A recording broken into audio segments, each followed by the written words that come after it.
I don't think either one of these things would happen, but if you were to tell me to take a pick between going out and giving up capital for Odell Beckham Jr. or giving up capital for Rob Gronkowski, I'm taking the latter on that, just because it would be shorter term. You'd probably have to give up less. You'd have to pay him a lot less. And that's where I think I would go if we're going to dream up the scenario of a guy, a target to round out our offense that we're going to go out and target. Are you listening?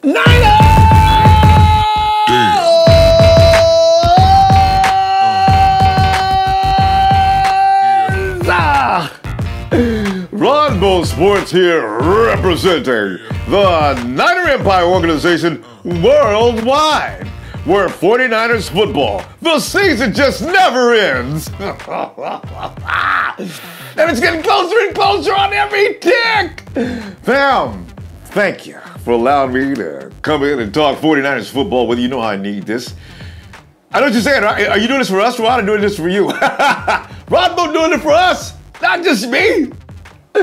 Fam, let us get right down to business. What is with Brandin Cooks in LA? I mean, every time you look around, they're doing something special. They failed on OBJ, so they said we go for the second prize.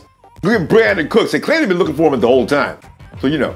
Hey, you know what, though? Good on them. Because I've been making jokes about their ability to, their passing game. What kind of passing game? I mean, Cooper Kupp is good. Yeah, all right. Robert Woods. Yeah, all right. You know. But I said, I got Richard Sherman. And I got Ahkello Witherspoon. Cooper Kupp versus Ahkello Witherspoon and Richard Sherman. Robert Woods versus Richard Sherman. You see what I'm going with this here? There was no need to fear. Todd Gurley was their number 2 receiver last year, and I already got something for that too. Reuben Foster is going to limit Mr. Gurley, and you and I both know this. Ram fan, I know you look at me and say, "Oh man, you don't know what you're talking about, man. Y'all just be talking because you're scared." I ain't scared of you all. Look, I'm telling the truth. Gurley gets nullified by Reuben Foster, and Malcolm Smith is there to help him. So you only can do it. You get game one, game two. If the Rams and 49ers play, there is that chance that Gurley can get off. If Reuben's at home, if I got my main dog out in the yard, if you step in the yard, you're going to get bit. So that's what I'm saying. So there's this too. Oh, wait, it gets better. I think, now, the linebacking crew also in LA is suspect. They don't have one. I don't know who's in there yet, but it's nobody to be concerned with. They got rid of Ogletree, right? So now they got to put somebody else in there and say, Ogletree didn't fit the system, and we're going to get us a real 3-4 linebacking crew. Okay, go ahead. Who is it? We haven't heard no famous names, and it seems like everybody's a famous name over there. Oh, can you imagine? Get Carolina on the phone. We can get anybody we want. Carolina. Yeah, yes, LA. Yeah, how about Luke Kuechly? Y'all want to get rid of him? Hello? See, because, they don't have any first-round pick anymore. So you just gave that up already for, I don't know, how do you give up a first-round pick for Cooks? Anyway, they did that already, so they have a first-round pick. So I'm trying to figure out, well, maybe a plan B. They could call up John Lentz. John, listen, it's John, y'all, it's LA. Yeah, we're doing okay. Hey, you want to, maybe Reuben Foster, we understand you're having a few problems with him. If you'd like to wash your hands of him, well, what do you want, John? John? Hello? I really think that's going to stay the way it is unless they're going to go through the draft, right? So there we are, fam. There is no real big concern about what the people in LA are doing. I'm not worried about them. I'm just talking about it just for fun because I find it amusing that they're going for it all. Listen, they got a real serious problem because the fact of the matter is they got that huge complex coming up. I understand it's more than $1 billion. Ooh, they have to fill up those seats. They got to bring people in. They got bills to pay. So they need to go into that year having built up a fan base. So they gotta go for it all this year. I wouldn't be surprised if even the league is starting to help them fund some of these things, you know? I'm not a conspiracy theorist, but I just wonder, man, you guys are going for everything. You wanted Odell Beckham Jr., but they did back up because they couldn't get the money. So anyway, I'm thinking that I'm not, you know, there's no real need to be concerned with them just yet. All right, because our team is very bad. I mean, it's much better than people are gonna give it credit for, as far as I'm concerned. But you know, we keep me a crook in my neck. I already made up my mind about the first round pick for the 49ers. I said, and I'm getting a lot of opposition on this. I said, in my mind, the biggest need we have is for that rush to crush from the outside so the whole defense could work much better. So I said, 49ers gonna take Harold Landry in the first round. Mark my words, right? I'm riding the Harold Landry train. I'm on that train. Come on, ride. So all of a sudden there's some intel out on Marcus Davenport. I'm checking it out. And it says Marcus Davenport tested even beyond what you see from, whoa, guys like DeMarcus Ware. And who else? DeMarcus Lawrence. I said, you know, this is kind of what? And wow. Hey, that means what, has he got bigger potential than Harold Landry? Now I'm getting a little concerned. Oh, he's raw though, right? Harold Landry's kind of polished already. He's got the skill set and everything. The testing wasn't that far apart, you know, between him and some of the better players in the league already. They're playing off the edge. So, but he's still the best. That means if Harold Landry's ceiling's here, Marcus' ceiling is a little higher than that, and that to me is appealing. So now I'm thinking, heads. If I get 2 out of, well, I already got 2 out of 3 out. Oh, hey, I don't know what to do, man. Give me some comment on this comment section. Come at me. And on Red and Gold Radio, DeMarcus or Harold? Oh, okay. We'll get past that part. Because you know what, we got to do something about that edge. There's some other players. There's more. I mean, after Bradley Chubb, it's like, who do you get to work the edge? And there's more than just, you know, a couple more players. You know, there's Josh Sweat, some other guys, Hubbard. There's a few other guys. But there's got to be something done about that edge, all right? I know you're going to argue. We can argue without Red and Gold Radio about everybody else, but because I haven't got time for that right now. But hey, and one thing I want to hit upon that I found very interesting, because we've already talked about this, but it seems Kyle Shanahan was hit up by the question is, hey, what are you guys going to do about short yardage situations? You don't have a really big back, you know. You're going to use Kyle? Juice it. Shanahan, hey, I don't use, that's not his job description. I'm not going to be using him for short yardage situations, and I'm not going to put him in a situation where everybody knows that he's going to get the ball. He's there for other reasons. You know how Kyle strikes like a ninja, right? He's there for, I want mismatches and things like that. He's going to get the ball in his hands. I'm sure Kyle's not going to expose anything more than that. We know, everybody knew that about Juice anyway. He's the OW. So then Kyle goes on to say that what we'll do is we'll look to the draft. If we see anybody in there that we think might help us out, I guess we'll go ahead and give him a look, you see. Because here's the thing. I looked at Kerryon Johnson. Kerryon Johnson, you know, Kerryon Johnson fits exactly. He's 6 foot. He goes 212, right? And then I looked at the big monster, Bo Scarborough out of Alabama, 6'2", 228. Bo loves running through bodies. And I said, you know, you're only going to use Bo every now and then because he's not a Kyle Shanahan type back. You just call him in for those short yardage situations that everybody's whining about. Then Kyle went on to say, and also, next of all, we don't promote people running through unblocked bodies. We'd like for our people to find the holes.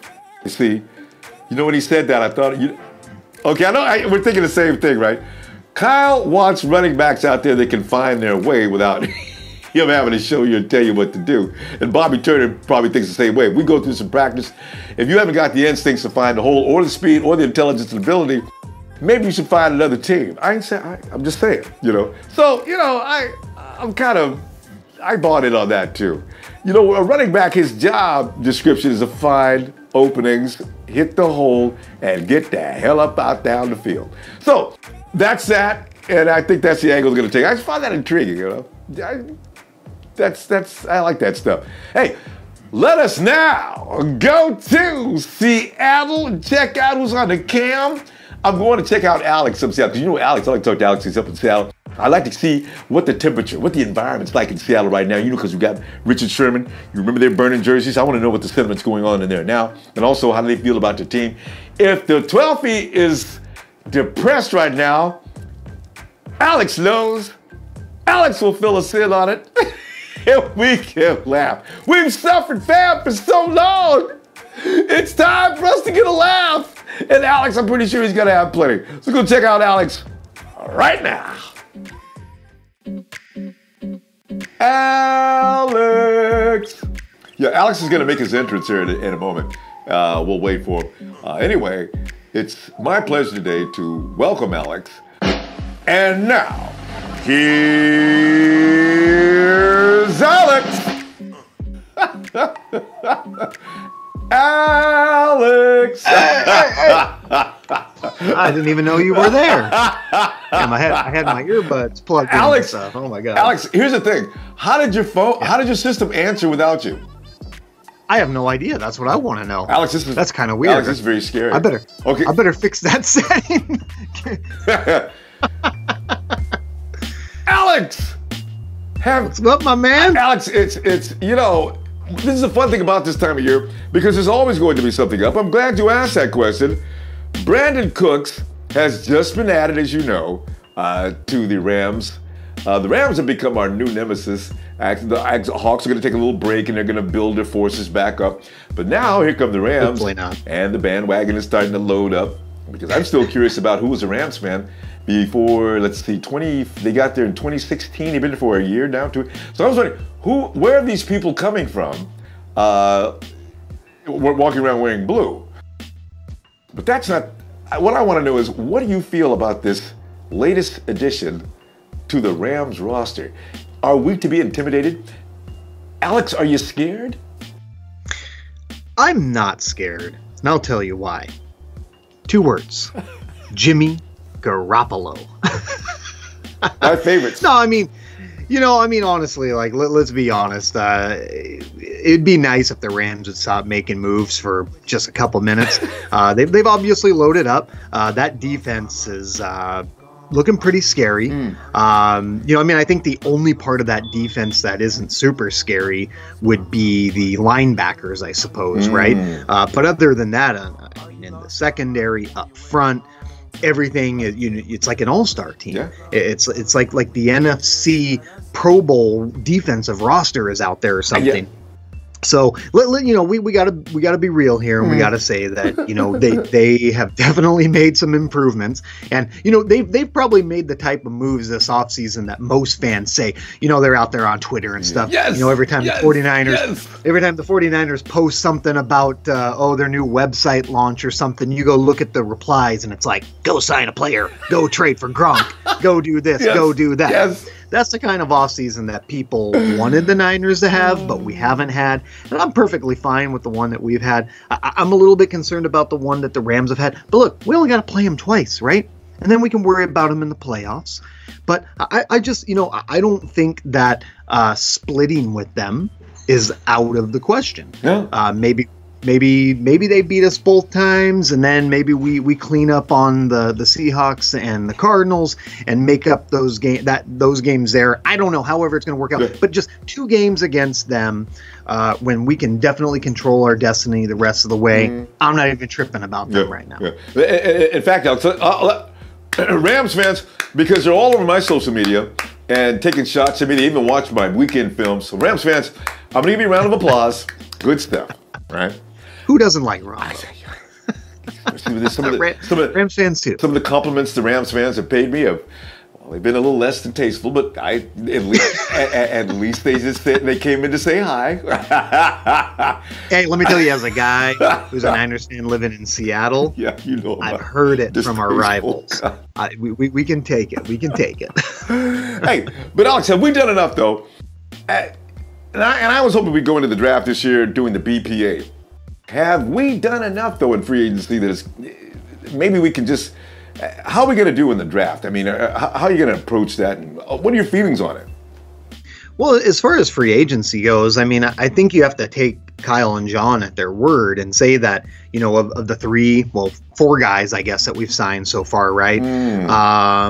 Two of those being guys that they say were right at the top of their list that they targeted going in. Yeah. They threw all this money at one that people are saying, you can't pay running backs that kind of money. Well, look, if Kyle says that this is the guy that we have to have, then at this point, I feel like John and Kyle have earned the benefit of the doubt, yes, and we just have to kind of trust them on this. Yes. You know, as far as bolstering the offensive line goes, obviously that was needed. So you can't be upset with that. Richard Sherman coming in on a team-friendly-ish upside deal where he can earn a bunch of incentives. Where it's like, when people say, I can't believe you're going to pay a 30-year-old quarterback that kind of money. Well, if he makes that kind of money, that means he's starting every single game for the next 3 years, making the Pro Bowl, making the All-Pro team. Pay the man. Look, I know, and then especially up here again. You see what my flag says there, right? Okay. Right? Yes. Where I live, especially when I talk to my members of my club, one in particular, my guy Kurt, who's my vice president up here. Boy, man, when this was all going down, he was livid. I can never support this guy. Right? But look, as time goes and we start to think about stuff, and we start to think about, you know, we didn't like when he did this, right? We didn't like when, you know, when he's getting in Crabtree's face and doing all this stuff. But imagine for a second. The turkey leg. The turkey leg. Hey, but that was NBC's. Yeah. But imagine for a second. CenturyLink Field later this year. Game on the line. Russell Wilson drops back, scrambles around, does a loop-de-loop, runs in circles for 35 seconds, heaves the ball up in the air. Richard Sherman picks that bad boy off to seal a win for the Niners. All he has to do is look, smile, wink. He doesn't even have to do the choke. He doesn't have to do any of that stuff. Imagine if he just rubs those Seahawks players and their fans the wrong way, just a teeny tiny bit, you know our fans are going to go nuts. They're going to love it. So all of a sudden, a guy that they hated, they're going to love. So as far as free agency goes, could we have done more? Yeah, sure, we could have done more. But another thing that folks got to remember is, unlike the Rams, who have a quarterback on a rookie deal, we do not. We're paying a ton of money for this quarterback that we have. We have to start saving a little bit. Look, just because we have, 35, 40 million, whatever it is left in cap space right now, that's not money that you can just go out and spend. Some of this has to get rolled over because, hey, DeForest Buckner, he's going to get paid soon, right? Some of these guys, they're going to get paid soon. You're going to have to pay Tart eventually. You're going to have to pay Colbert, all down the line. And if they keep killing it in the draft, and right, so some of this money's got to get saved up. One guy that I know that I absolutely trust is Parag Marathe, right? This guy knows what he's doing with the cap. And so if Kyle and John identified the players that they wanted and they got them, we'll never know if there were others that they identified and they didn't get. We'll never know the truth on that. But if they got the guys that they wanted and Parag was okay with that, and Parag feels that our cap space is set up for the future to continue this as we build this team, I got no complaints at all. None. There you go. And that's where they have the confidence too. You know they know what they're doing in the front office as opposed to what we're watching going on in Los Angeles. Ooh, you mentioned DeForest Buckner. Now, the biggest joke in the entire country, probably around the world, was DeForest Buckner being traded, and Odell Beckham was involved. And I says, it was one of the better April Fool's jokes of the day, and there were a lot of them, right? But we're not going to let DeForest Buckner go. As a matter of fact, as Alex is speaking now, we're saving money so in order to be able to pay him and extend his contract next year. Man's a superstar. Yeah, absolutely. And he's going to get better, too. And if you get an edge rush, it's going to be even better. We'll talk about that in a moment. But listen, Alex, the Odell Beckham thing, it actually has me waking up screaming. Odell Beckham is a great football player. Make no mistake, he could be the best in the game. He could be ranked as one of the top 2 or 3 of all time. But Alex, we're talking about a guy that needs to have a therapist ride with him. He needs to walk around the locker room with him. He needs to make sure that he keeps Odell on mental point at all times. What are the chances of John finally saying, because John Lynch does have, if he has an interview with you, John has a feeling if he talks to you, he can reach down into your soul and be able to understand you and make a decision. And I'm not going to say anything bad about Reuben Foster because I do think that John had him right. I think Reuben's just a young kid that's screwing up right now. But Odell Beckham Jr., I think that he is really a mental case. What do you think about that? I mean, are we going to have to worry about him getting to San Francisco? Talent-wise, look, if you said, here, have an Odell Beckham Jr., of course I'm going to do a backflip. I'm going to love that. But then you start to think about those other things that you're talking about. And not only is, where he is mentally, but where he might be physically.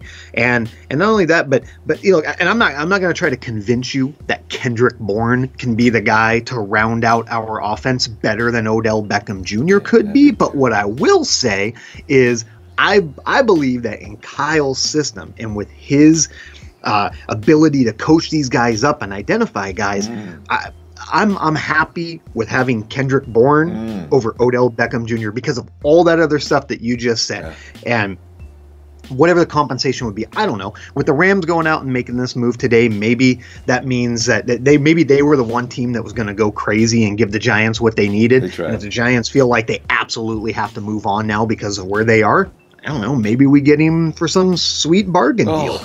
But I just still feel like, look, I don't think either one of these things would happen. But if you were to tell me to take a pick between going out and giving up capital for Odell Beckham Jr. or giving up capital for Rob Gronkowski, I'm taking the latter on that. Just because it would be shorter term. You'd probably have to give up less. You'd have to pay him a lot less. And that's where I think I would go if we're going to dream up the scenario of a guy, a target to round out our offense that we're going to go out and target. I don't think either one of those is going to happen, though. Yeah. So, it's kind of a pipe dream. It's fun to think about, but ultimately, there's a reason they didn't go out and toss a bunch of money at Allen Robinson or any of these other guys that were available out there, right? Yeah. And I truly believe in Kyle's ability to take this off. Look, we haven't even seen a full season of Pierre Garçon yet. Thank you. Right? But Marquise Goodwin stepped up huge last year in everything that he went through last year. Which I got a funny story about Marquise if we have time that I'll tell you about. Right. But yeah, I just feel like Kyle, where his offense is heading and the tools that we already have with the draft still coming, the ability to maybe identify somebody later on that becomes available, I'm happy with that. So no, I'm out on ODB. Good. I feel so much better about that. And I'm hoping that I'm sure John and Kyle had the similar conversation.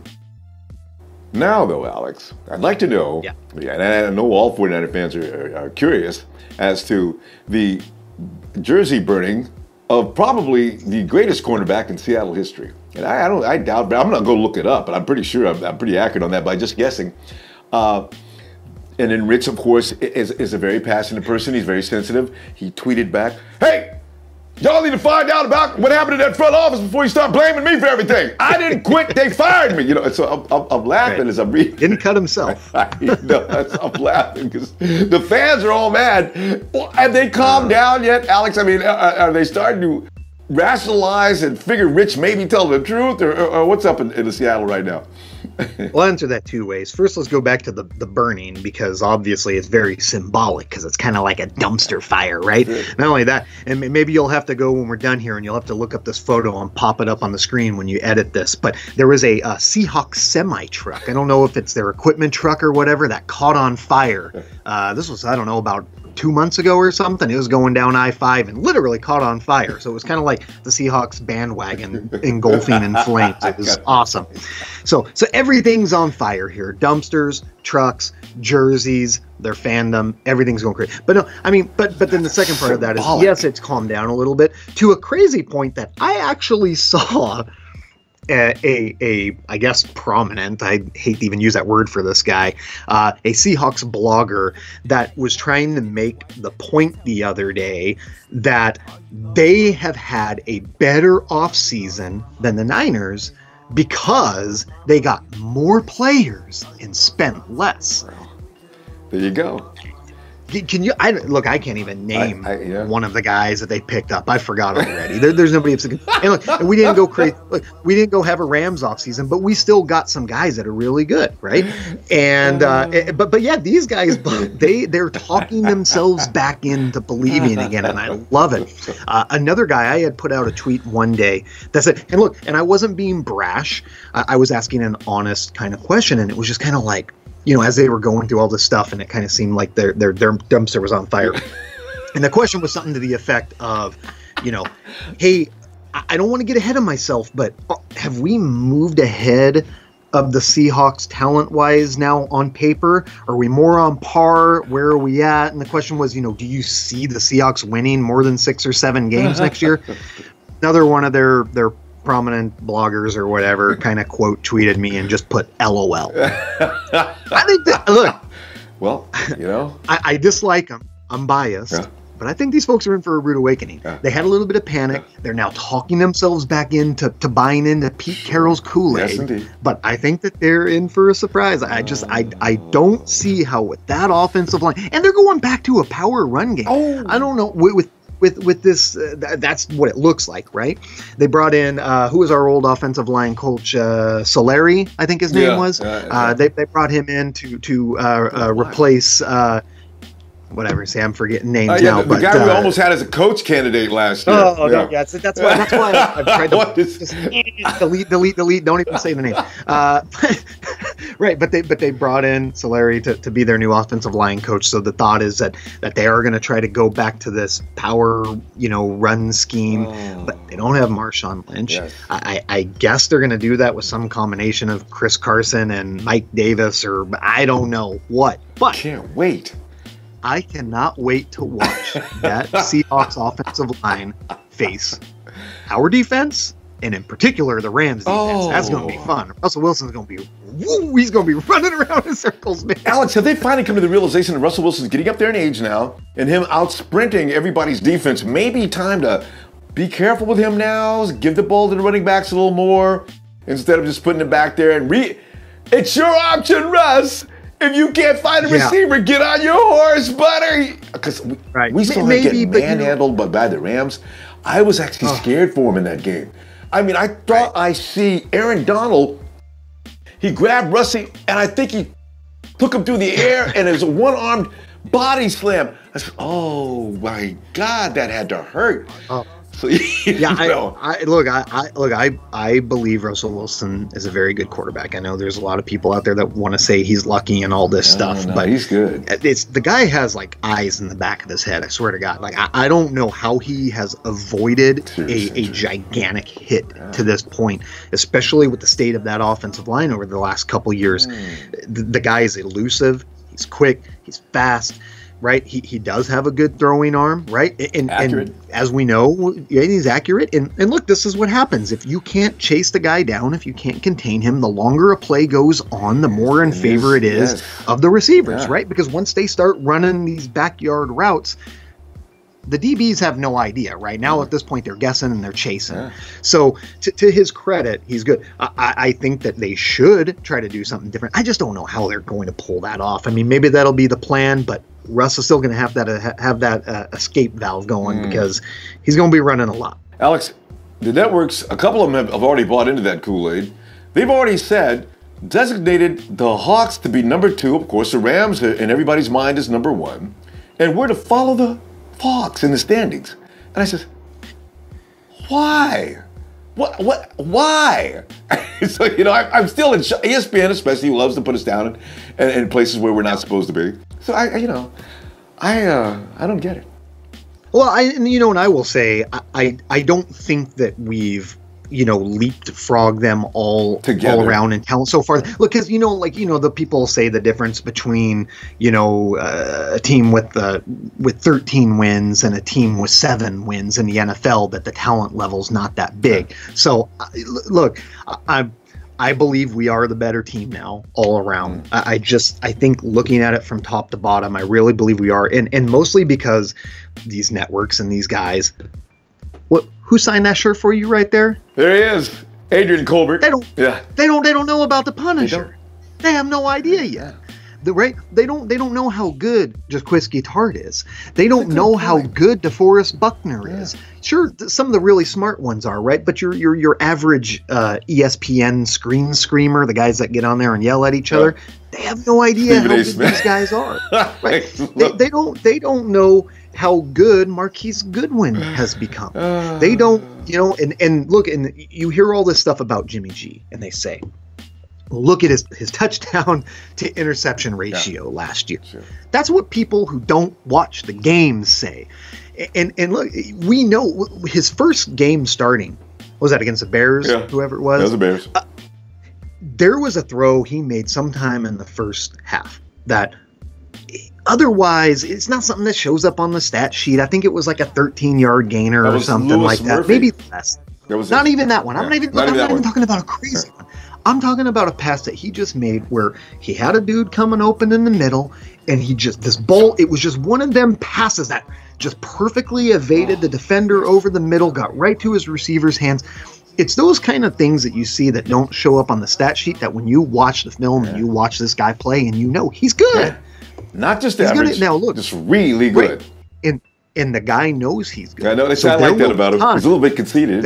I like that. And there will be times where he will try to force balls, and it'll probably lead to a pick. But look, Brett Favre, we go back to the 90s and we see, and boy, that used to drive us nuts going against him, right? And I'm not saying that Jimmy G is the same quarterback as Brett Favre, but what I'm saying is Brett Favre was not afraid to take chances. Yeah. There's a reason that he's the all-time leader in touchdowns and interceptions in NFL history, right? Because if he went out and had a 3-pick game, he was not afraid to come back the next game and keep trying and keep just jamming them balls in there. And I see a lot of that in Jimmy G, where I think he's confident in his skills.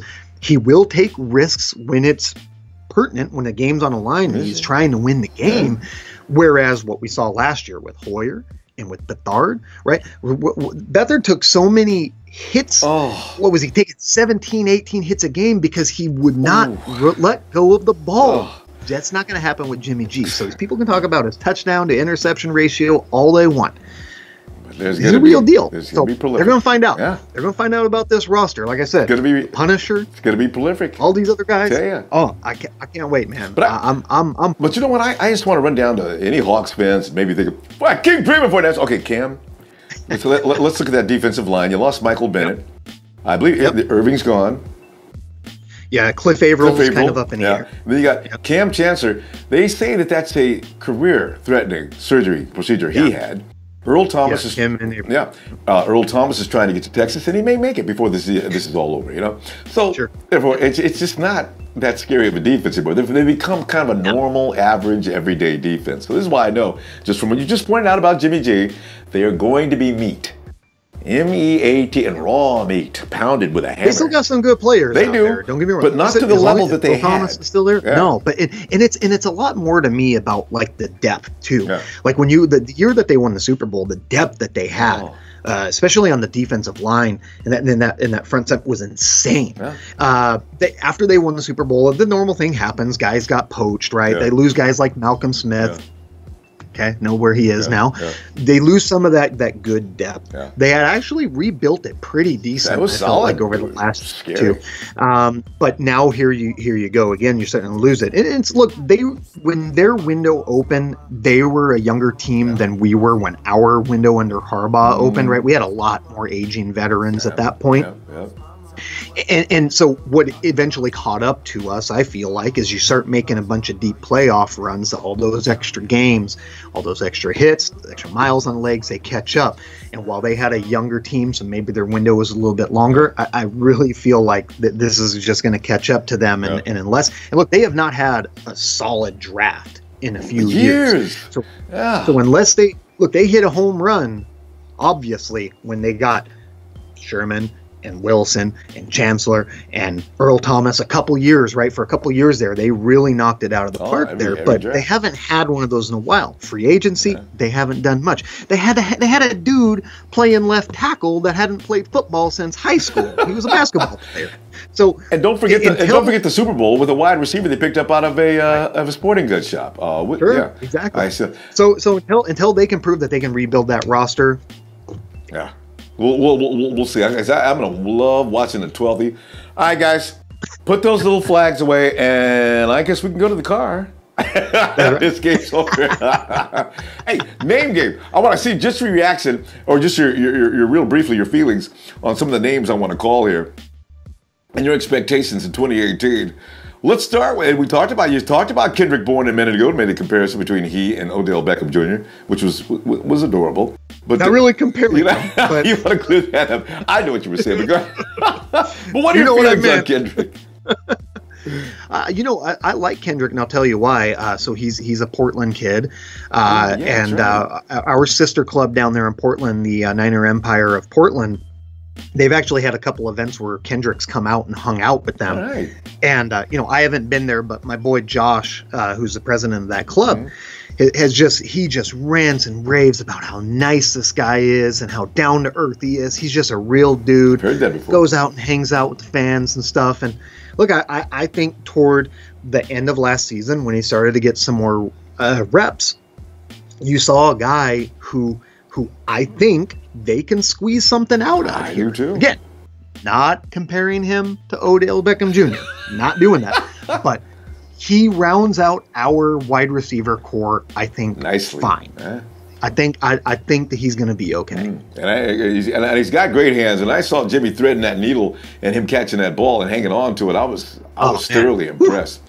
Let's say Arik Armstead, who's everybody's whipping child. I'm one of the Alex, I only know a couple more people to defend him. I still think there's great football in him somehow if he can just stay out of the IR. No, I mean, I would agree. I would love to see a full season out of him, right? I mean, and now, what's he been in now? 3 systems with this team? Yeah, I guess you would say. The defensive switching, good point. And so I would love to see a full season out of him. What I guess this will be the make it or break it year, right? Yeah. Or I mean, maybe they release him, maybe they trade him for a bag of peanuts. I don't know. This is a couple. The guy, obviously was a very talented player in college. I don't know how well he necessarily fits our system. I think that the team will probably want to look for options that better fit what they're trying to do. But if he's on the roster and he's a rotational guy or he's fighting for more playing time, I think there's a lot of hunger in this guy, and I think he's very talented. So, I mean, we'll have to see where that goes there. But, yeah, I don't think that it's, he's trash or we should just dump him or anything like that at all. All right. Malcolm Smith, the forgotten one that last year was supposed to be playing ahead of Reuben Foster, and now what are you thinking about? What's going to happen to Malcolm Smith in 2018? This is the first thing that I think of when someone says that name. Think about, I don't even know what I should, people are going to hate me for even bringing this up, but I can't wait. Please. It just, the tip.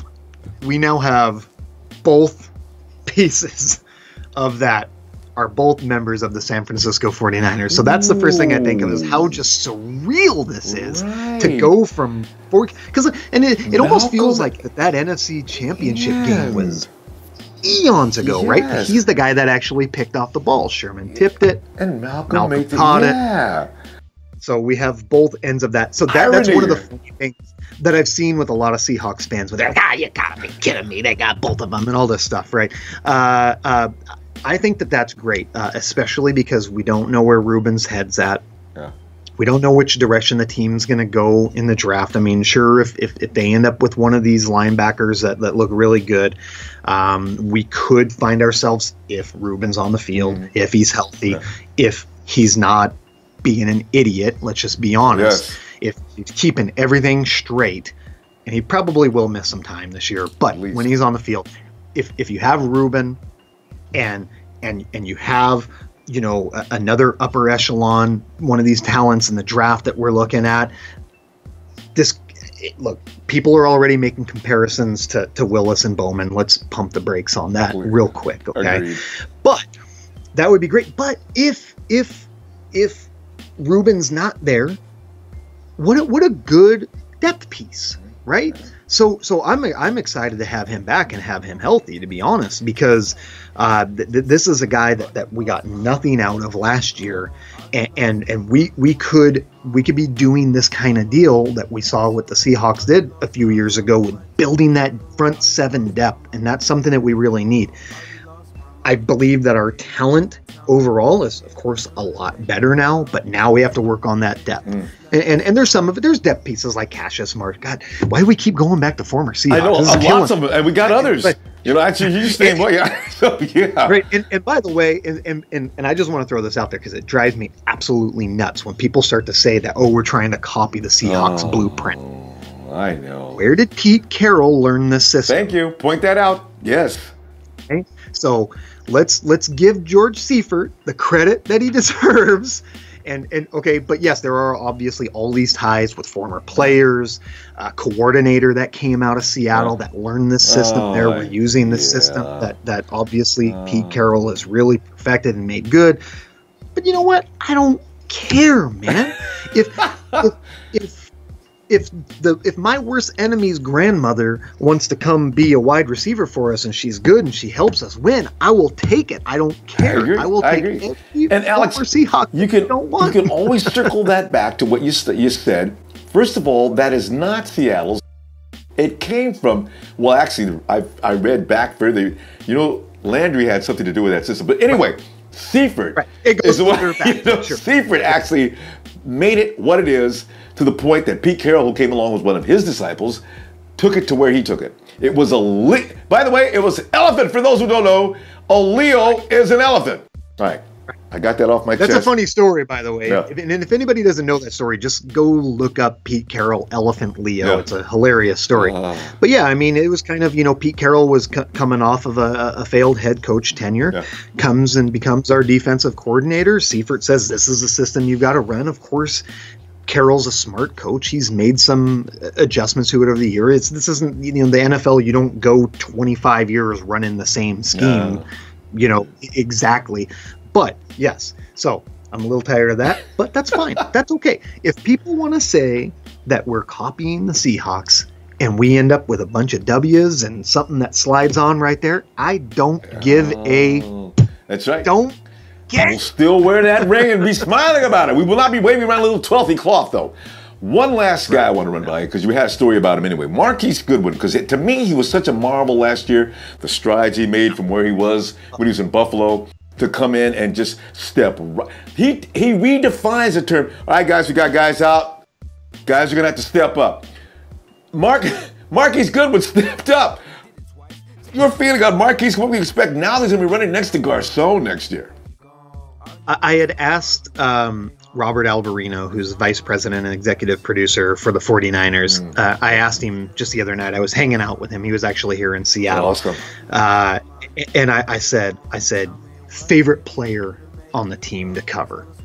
And hands down, without question, Marquise Goodwin. Yeah. They do a lot of interviews and pieces, and they talk to him. They mic guys up, and they do all this stuff. Sure. And it goes all the way back to training camp last year when they had the young boy Austin, who unfortunately did end up passing away. Yeah. And man, you watch that video of Marquise just sitting there face to face with him, telling him, man, you got a lot of people behind you, including the 49ers, right? And the kids put that big smile, and he said, I'm being for real, man. So you already fall in love with him. He loses his father. He loses his infant son. The adversity, I'm thinking about me, myself.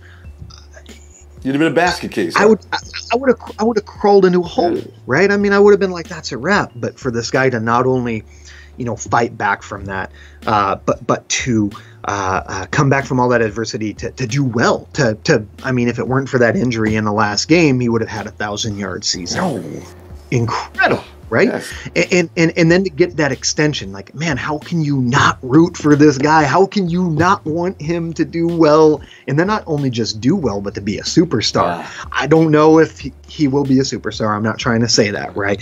But the guy, he does have talent. He did improve his look. He had some drops. I know people got a little frustrated with him, but man, once he got in a stride and once he got going, and now we bring back Pierre to help right now because it was Marquise Goodwin and who else? Yeah. Right. Like, I mean, Taylor, we had Murphy out there catching balls. Yeah. Well, I mean, at toward the end of the season, right? Because you had Trent hurt, you had Pierre hurt, right? Yeah.